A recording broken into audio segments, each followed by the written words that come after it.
Last class में हम लोग डिस्कस किए थे translational motion of A particle moving in a one dimensional box. उसी कॉन्सेप्ट का एक्सटेंशन अब हम डिस्कस करने जाएंगे, that is particle in a three dimensional box. Last class में हम बताए थे कि particle in a three dimensional box समझने के लिए हम लोग को पहले एक सिंपल सिस्टम लेना पड़ेगा जो कि particle in a one dimensional box. अभी हम लोग पढ़ेंगे particle in a three dimensional box. Three dimensional box मतलब क्या है, उसमें X Y Y and Z तीनों एक्सिस रहेगा और तीनों एक्सिस में पार्टिकल मूव कर सकता है। अभी इस ए वाला जो है, ए हो गया हमारा एक बॉक्स, थ्री डायमेंशनल बॉक्स जिसका एक्स एक्सिस है दिस, वाई एक्सिस है this direction and Z axis this direction. अभी हम अगर वन डायमेंशनल बॉक्स के केस में देखेंगे तो एक क्या हो जाएगा, यहाँ से यहाँ तक हो जाएगा L x, that means length along x direction L X, L suffix x. और इसके लिए वॉल जो बनेगा इनफाइनाइट वॉल, ये हो गया एक वॉल और ये हो गया हमारा दूसरा वॉल, ठीक है। अभी y के बारे में आते हैं, y हो जाएगा यहाँ से यहाँ तक एल वाई लेंथ होगा और इसका जो वॉल रहेगा, जो boundary wall that means infinite potential energy का, ये हो गया ये और ये, ठीक है। जेड के लिए सिमिलर, यहाँ से यहाँ तक हो जाएगा, ये हो जाएगा एल जेड, इसको ओरिजिन मान रहे हैं, यहाँ से यहाँ L Z distance L Z and ये जो लाइन को हमने क्रॉस ऐसे ऐसे काट किया, ये वाला लाइन हो जाएगा इसके लिए वॉल। तो हर एक एल एक्स डायरेक्शन में एक इनफाइनाइट पोटेंशियल एनर्जी वॉल है, एल वाई डिस्टेंस में एक पोटेंशियल एनर्जी वॉल है एंड एल जेड डायरेक्शन में पोटेंशियल एनर्जी वॉल है। तो ये बनाएगा एक थ्री डायमेंशनल बॉक्स जिसका सब वॉल, ये जो ए साइड एक वॉल होगा, नीचे एक वॉल होगा, इस 6 फेस में 6 वॉल होगा। ओके, 6 वॉल क्या होगा, 6 वॉल होगा इनफाइनाइट पोटेंशियल एनर्जी का वॉल जिसको क्रॉस करके पार्टिकल बॉक्स के बाहर नहीं जा सकता। ओके, ये था बेसिक अंडरस्टैंडिंग। अभी हम लोग particle in a three dimensional box पढ़ने के लिए उसका क्वांटम मैकेनिक्स जो है वो समझेंगे, और क्वांटम मैकेनिक्स समझने के लिए हम लोग को क्या जानना पड़ेगा, उसको वेव फंक्शन जानना पड़ेगा। वेव फंक्शन, ये सिस्टम भी पहले की तरह टाइम इंडिपेंडेंट सिस्टम है, टाइम से कोई लेना देना नहीं है। तो हम क्या करेंगे वेव फंक्शन निकालने के लिए, ये हो गया हमारा वेव फंक्शन, ये particle in three dimensional box के लिए साई, जो कि ये टाइम इंडिपेंडेंट वेव फंक्शन है। उसको हम कैसे निकालेंगे, सेम जैसे वन डायमेंशनल केस में हुआ था उसी सेम इक्वेशन को यूज करके करेंगे, that is Schrodinger equation. One dimensional case में क्या था, एक डायरेक्शन में था, इसीलिए एक ही टर्म था, डिफरेंशियल टर्म एक ही था। अभी डिफरेंशियल टर्म 3 आ जाएगा। इसको क्या बोलते हैं, इसको बोलते हैं लैप्लासियन ऑपरेटर। इसके साथ साई मल्टीप्लाई रहेगा प्लस 8 पाई² M E psi by H square equal to 0। Okay, ये हो जाएगा श्रोडिंगर इक्वेशन।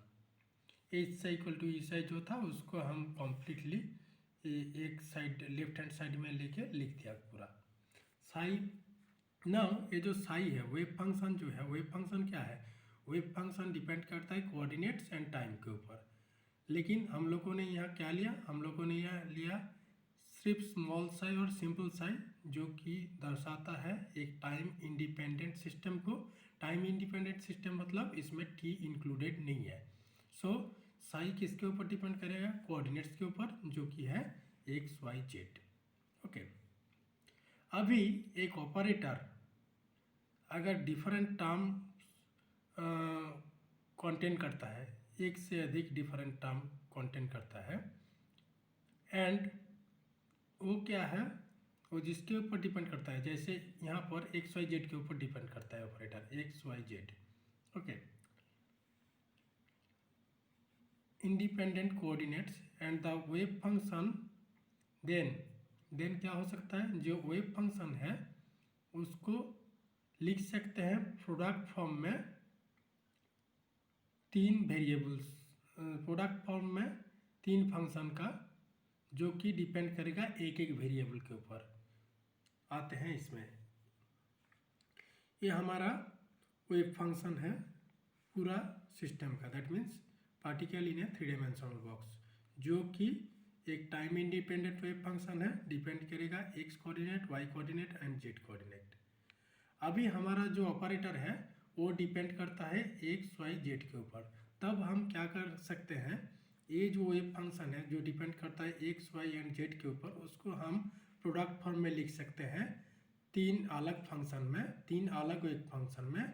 हर एक वेव फंक्शन डिपेंड करेगा एक एक कोऑर्डिनेट्स के ऊपर। जैसे साई एक्स ले लिया, साई सफिक्स एक्स जो होगा एक्स का फंक्शन, एक्स कोऑर्डिनेट के फंक्शन, ये वाई और जेड के ऊपर डिपेंड नहीं करेगा, वाई एंड जेड से इसका कोई लेना देना है। सिमिलरली इसका एक्स एंड जेड से कोई लेना देना नहीं है, इसका एक्स एंड वाई के ऊपर कोई डिपेंडेंसी नहीं है। दैट मीन्स ये केवल एक्स में डिपेंड करता है, केवल वाई में डिपेंड करता है, केवल जेड में डिपेंड करता है। ये हम कर सकते हैं, प्रोडक्ट फॉर्म में लिख सकते हैं। तो अभी ये हो गया इक्वेशन 2 और पहले वाला इक्वेशन था ए। तो इक्वेशन 1 एंड 2 को हम लोग क्या लिख सकते हैं, ये जो साई लिया था दिस साई, ओके, ये साई सेम है, इसको इस साई के जगह हम लोग डालेंगे A, psi X psi Y psi Z. ये जो फंक्शन फॉर्म में लिखा था इसको हम नहीं लिखेंगे, साई एक्स ओनली लिखेंगे, psi X psi Y psi Z. That means psi equal to होता है psi X psi Y psi Z, okay. अभी psi X psi Y psi Z कर दिया, ये हो गया हमारा नया इक्वेशन।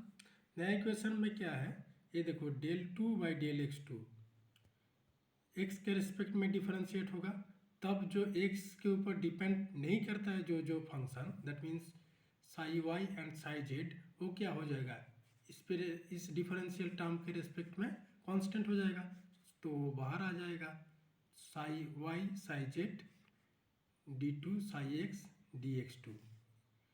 पार्शियल में लिखा था लेकिन एग्जैक्ट डिफरेंशियल क्यों लिखा, क्योंकि अभी हमको मिल गया एक फंक्शन जो केवल एक्स के ऊपर डिपेंड करता है। सिमिलरली सेकेंड टर्म में ये आ जाएगा, थर्ड टर्म में ये आएगा, और फोर्थ टर्म में तो सेम ही सेम रहेगा, इक्वल टू 0। अभी क्या करेंगे, दोनों साइड को हम psi X psi Y psi Z से डिवाइड कर देंगे, तो ये हो जाएगा 1 by psi X this plus 1 by psi Y this plus 1 by psi Z this. ये हम दोनों से डिवाइड कर दिया साई एक्स साई वाई, तो ये हो जाएगा ये वाला term equal to 0, 0 divided by something equal to 0। So अभी इसको हम राइट हैंड साइड में ले जाएंगे, तो ये आएगा, ये हम लोग क्या माना था, ये अल्फा माना था पहले 1 डायमेंशनल केस में, अभी भी अल्फा मानते हैं, अल्फा स्क्वायर मानते हैं। So minus alpha square is a constant जो इक्वल होता है इसके बराबर, ठीक है। अभी अल्फा स्क्वायर ये देखो 1 2 3 क्वांटिटी अल्फा स्क्वायर के बराबर है। अभी हम अगर कोई एक एक्स को चेंज करेंगे एंड वाई जेड को कांस्टेंट रखेंगे, keeping other two variable constant, then the above consistency must be followed. क्योंकि ये बोला हमारा जो 1 2 3 टर्म जो है वो इसके साथ बराबर होगा। अभी हम एक्स को अगर चेंज करेंगे, इसका वैल्यू कोई चेंज करेंगे तो एंड बाकी दो को कांस्टेंट रखेंगे तो भी ये कांस्टेंट होना चाहिए, ठीक है। इसको थोड़ा क्लियर से समझेंगे आप।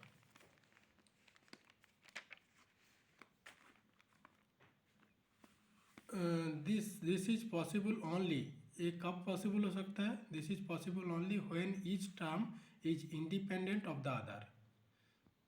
ये कब पॉसिबल हो सकता है, जब x डिपेंड करेगा x के ऊपर केवल, दैट मीन्स अल्फा एक्स के ऊपर डिपेंड करेगा x क्वांटिटी के ऊपर एंड वाई जेड के ऊपर डिपेंड नहीं करा, तो हम क्या करेंगे, ये जो 3 क्वांटिटी लेफ्ट हैंड साइड में था वो डिपेंड करेगा हर एक की अलग अलग अल्फ़ा का अलग अलग कंपोनेंट के ऊपर। दैट मीन्स अल्फ़ा को हम ब्रेक करके लिख सकते हैं alpha X square plus alpha Y square plus alpha Z square. That means ये जो अल्फा एक्स है ये केवल एक्स के ऊपर डिपेंड करेगा। अल्फा को हम लोगों ने 3 कंपोनेंट में ब्रेक कर दिया, तो ये हो गया। अभी ये वाला तीनों को ऐड करेंगे तो यही आएगा, तो पहले वाला जो इक्वेशन था 4 नंबर इक्वेशन वही मिल जाएगा हम लोग को। तो हम लिख सकते हैं 1/साई X d2 psi X by D X two equal to minus alpha X square. That means only depend on x. This alpha x only depends on x. And ये तीनों को ऐड करेंगे तो वो हो जाएगा हमारा प्रीवियस जो अल्फा लिया था। ठीक है, अल्फा अभी अल्फा क्या है? अल्फा है 8 pi square m/a² into E. अभी alpha X alpha Y alpha Z लेना मतलब उसमें एनर्जी टर्म ही डिफरेंट आएगा। जो एनर्जी टर्म रहेगा एक डिपेंड करेगा एक्स के ऊपर, एक डिपेंड करेगा वाई के ऊपर, एक डिपेंड करेगा जेड के ऊपर। दैट मीन्स टोटल एनर्जी जो है ई को हम लोग 3 पार्ट में ब्रेक कर सकते हैं, जो कि ऐड करने से टोटल ही आ जाएगा। दैट मीन्स ये जो ई एक्स है ये डिपेंड करेगा एक्स के ऊपर, ये डिपेंड करेगा वाई के ऊपर, ये डिपेंड करेगा जेड के ऊपर। ठीक है, तो इसको करने से क्या होगा, ये हो गया हमारा फर्स्ट 5, 6 एंड 7th इक्वेशन। ये 5, 6 एंड 7th इक्वेशन जो है ये दिख रहा है सिमिलर टाइप जो हम लोगों ने नोटिस किया था 1 डायमेंशनल बॉक्स में। ओके, तो 1 डायमेंशनल बॉक्स में ये हम लोगों ने नोटिस किया था। तो इसका जो सॉल्यूशन आएगा, साई एक्स का सॉल्यूशन आ जाएगा N X, that means quantum number for X, quantum number and E X आ जाएगा जो energy for X direction N X square plus H into H square 8m L X square. L X हो जाएगा X direction में distance length, Y direction में distance हो जाएगा L Y, and Z direction में डिस्टेंस जो लिया था हम लोगों ने एल जेड।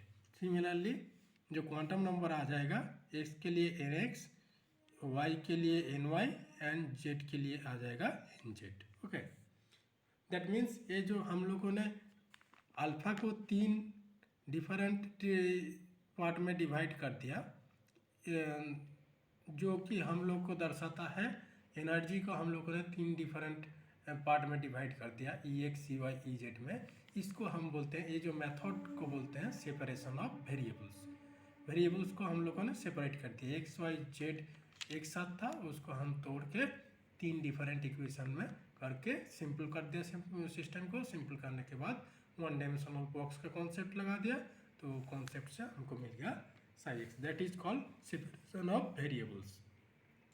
अभी आ जाएगा energy, energy X Y and Z में मिल गया, वेव फंक्शन भी एक्स वाई जेड में मिल गया, और हम लोग क्या लिखे थे, टोटल वेव फंक्शन जो होगा वो हो जाएगा प्रोडक्ट ऑफ दिस 3 फंक्शन। अभी हम प्रोडक्ट फॉर्म में लिख दिया N X L Y N Y N Z, and sine का ही फंक्शन है L X L Y L Z. Okay, उसके बाद हम एनर्जी को देखेंगे तो ये हो जाएगा H square by 8m common हो जाएगा, N X square by L X square plus N Y square by L Y square plus N Z square by L Z square. ठीक है, तो लेंथ एंड ए कांस्टेंट है, length and quantum number के ऊपर depend करता है। Quantum number क्या है, N X N Y N Z direction में क्वांटम नंबर जो होगा।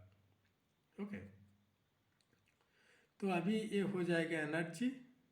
अगर क्यूबिकल बॉक्स लेंगे तो L X L Y L Z equal होता है। इक्वल होने के बाद हम लोगों ने मान लिया इसका लेंथ हो गया equal to A, that means the edge length of the cube is A. तब हो जाएगा ये जो डिनोमिनेटर पार्ट सेम हो जाएगा, वो बाहर आ जाएगा कांस्टेंट टर्म में, तो ओनली ब्रैकेट के अंदर रहेगा N X square plus N Y square plus N Z square, जो कि 3 क्वांटम नंबर है 3 अलग डायरेक्शन में, एक्स वाई जेड डायरेक्शन में। सिमिलरली वेव फंक्शन भी मिल जाएगा ऐसे करके। ओके, तो ये हो गया हमारा क्यूबिक बॉक्स में, जिसका लेंथ एड्ज लेंथ मतलब एक साइड का लेंथ है, साइड लेंथ ए है, उसको एनर्जी कैसे वेरी करेगा, एकमात्र क्वांटम नंबर के साथ वेरी करेगा। ठीक है, क्वांटम नंबर पे डिपेंड करेगा, बाकी ये क्वांटिटी कांस्टेंट है। सिमिलरली वेव फंक्शन ये आएगा। वेव फंक्शन आने के बाद हम लोग और एक इम्पोर्टेंट कॉन्सेप्ट जो कि कॉम्पिटिटिव एग्जाम में बहुत आता है, दैट इज डीजेनरेसी। डीजेनरेसी क्या होता है? डीजेनरेसी हम तुम लोग जरूर ऑब्जर्व किए होगी, जब हम ग्राउंड स्टेट टर्म सिंबल निकालते हैं तब देखते हैं माइक्रो स्टेट कितना होता है। दैट मीन्स एक सिस्टम के अंदर बहुत सारा स्टेट एनर्जी स्टेट रह सकता है जिसका एनर्जी सेम है। दैट मीन्स एक सिस्टम लिया, उसका अंदर बहुत सारा पॉसिबिलिटी हो सकता है अरेंजमेंट का।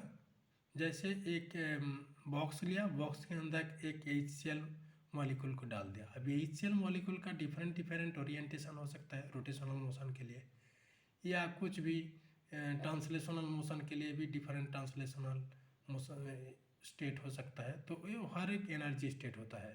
तो हर एक एनर्जी स्टेट, बहुत सारा एनर्जी स्टेट अगर सेम एनर्जी वैल्यू दिखाएंगे तब हम बोलेंगे this all energy states are degenerate. जैसे डी ऑर्बिटल में क्या होता है? 5 ऑर्बिटल रहता है लेकिन पाँचों के 5 एनर्जी सेम होता है, तो इसको बोलते हैं डीजेनरेट डी ऑर्बिटल। अभी उसमें अगर कोई डिस्टर्बेंस करेंगे तो क्या होता है, वो डीजेनरेसी ब्रेक कर देता है। इतना याद रखो कि degeneracy means the states having same energy. Okay, अभी हम क्यूबिकल सिस्टम में देखते हैं particle in a cubical system में कैसे होगा। Particle in a cubical system में हमारा एनर्जी क्या था? एनर्जी था A square by 8m² nx² plus ny² plus nz²। अभी nx ny एंड nz का वैल्यू डिफरेंट होने से भी उसका जो सम हो सकता वो इक्वल हो सकता है, सब इक्वल हो सकता है तब। लेकिन जैसे 1 2 3 लिया, nx का वैल्यू 1 है, ny का वैल्यू 1 है 2 है, nz का वैल्यू 3 है, इसका एनर्जी सेम एक आएगा। उसके बाद हम इसको 2 कर दिया, इसको 1 कर दिया, इसको 3 रखा, उसका भी एनर्जी सेम आएगा। फिर हम इसको 3 कर दिया, इसको 2 कर दिया, इसको 1 कर दिया, उसका भी एनर्जी सेम आएगा। लेकिन क्वांटम नंबर अलग अलग वैल्यू है, तो वो जितना पॉसिबल अरेंजमेंट्स मिलेगा उसका एनर्जी सेम होगा। Number of possible arrangements of this values will be called the degeneracy of the system. Okay, एक एग्जाम्पल लेके करते हैं। ये हम लोगों ने एक एग्जाम्पल जैसे बताया गया, एक क्यूबिकल बॉक्स जिसका लेंथ है a एंड जो पार्टिकल है उसका मास है m एंड इसका एनर्जी है 14h² बाई 8m²। अभी इसका डीजेनरेसी कितना है ये निकालना है। ओके, हम लोग क्या जानते हैं, E = a और गिवन क्या है, E = 14h² बाई 8m²। तो ये दोनों इक्वेशन को कंपेयर करेंगे और इक्वेट करेंगे तो क्या आएगा, nx² plus ny² plus nz² हो जाएगा 14। इसको कैसे 14 करेंगे, 1² 1 प्लस 2² 4 प्लस 3² ये हो जाएगा 9, क्योंकि n का value nx ny and nz का जो मिनिमम वैल्यू ये 1 होगा। ओके, ये हो जाएगा एक पॉसिबिलिटी ये, तब nx ny nz का वैल्यू 1 2 3 के बीच रहना चाहिए। तो पॉसिबल अरेंजमेंट कितना होगा, 1 1 2 3 1 3 2 ऐसे करके अरेंजमेंट अगर डालेंगे तो 6 अरेंजमेंट होगा। 6 अरेंजमेंट मीन्स 6 टाइप का स्टेट्स। ये एक स्टेट है जिसका एक स्टेट है क्योंकि different nx value ny and nz value are different. एक स्टेट है, ठीक है। 6 स्टेट में देखो जो nx ny nz का वैल्यू डिफरेंट है, मतलब अलग अलग है। 1 2 3 1 3 2 2 1 3 2 3 1 3 1 2 3 2 1 ऐसा करके। तो कितना टाइप का अरेंजमेंट्स है, 6 टाइप का अरेंजमेंट्स है, तो इसका डीजेनरेसी हो जाएगा 6। ओके, तो ये हो गया all about your particle in a 3 dimensional box and उसका एनर्जी अगर दिया गया तो डीजेनरेसी कितना होगा ये हम निकाल सकते हैं। ओके। नेक्स्ट क्लास में हम लोग देखेंगे हार्मोनिक ऑसिलेटर का क्या होता है क्वांटम मैकेनिक्स, एंड थोड़ा ये था most simplest systems of quantum mechanics, particle in one dimensional box. उसके बाद हम लोग देखेंगे हार्मोनिक ऑसिलेटर जिसका एप्लीकेशन है वाइब्रेशनल स्पेक्ट्रोस्कोपी में।